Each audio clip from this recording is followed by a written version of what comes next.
Les travaux des conférences en riposte à la piraterie maritime ont été donc ouverts par le Premier ministre, chef du gouvernement, professeur Daniel Onaondo. Les précisions de nos confrères de la presse de la primature.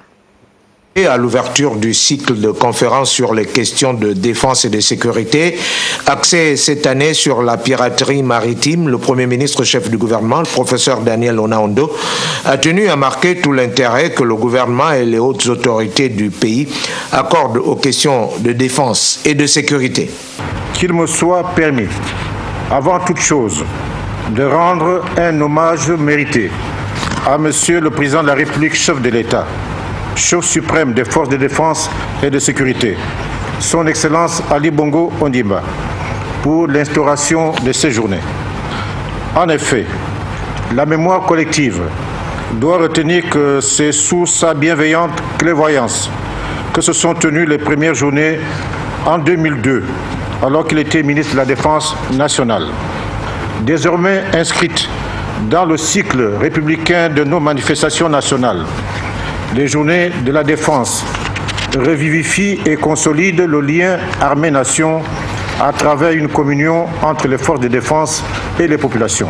Considérée comme étant l'une des formes de menace qui fragilise la paix des États, la piraterie maritime, a dit le chef du gouvernement, doit mener à une mobilisation de tous les instants en matière de moyens opérationnels de lutte. Les dernières évolutions de ce phénomène montrent que la piraterie maritime est de plus en plus active au large de la côte ouest de l'Afrique et notamment dans le golfe de Guinée. Dans cette zone riche en pétrole et en ressources halieutiques, le secteur pétrolier est la cible privilégiée des pirates et autres criminels qui n'hésitent plus à attaquer les plateformes pétrolières et des navires transportant des produits pétroliers.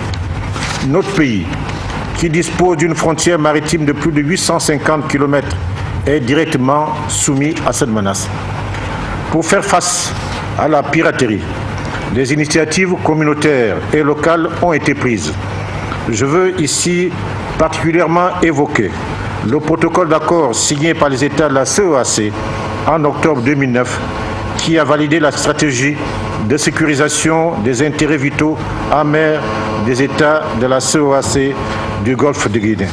Conscient du danger qui guette chaque jour notre pays en matière de piraterie maritime, le Premier ministre a exhorté les panélistes de cette 13e journée de la défense à œuvrer pour une esquisse des pistes de solutions pour venir à bout de cette menace. Je vous invite à réfléchir sur la nécessité pour notre pays de se doter d'une loi de programmation militaire.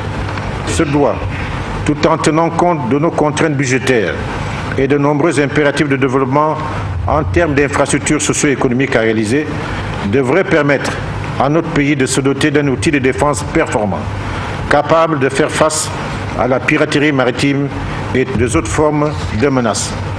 C'est par l'évocation de cette piste de réflexion que je déclare ouvert le cycle de conférences des Journées de la Défense nationale.